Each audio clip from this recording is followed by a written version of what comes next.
Hello বন্ধুরা, মৌসুমীদের রান্নাঘর daily ব্লগে সবাইকে স্বাগত জানাই। যে এখানে ভাত হয়ে গেছে আর এখানে ডাল হয়েছে,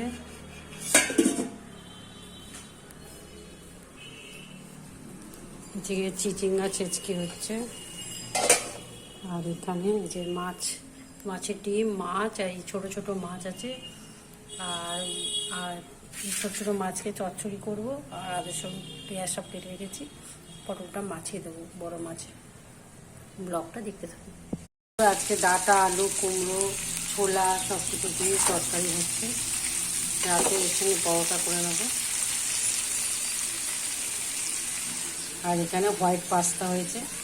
ওই পাস্তাকে বাটার দিয়েছি প্রথমে, তারপরে ময়দা গুলে দিয়ে গ্রেভি বানিয়ে দিয়ে, তারপরে আবার পাস্তা দিয়ে দুধ দিয়ে, তারপরে চিজ দিয়ে আর হোয়াইট সস আর অরিগানো দিয়ে করেছি।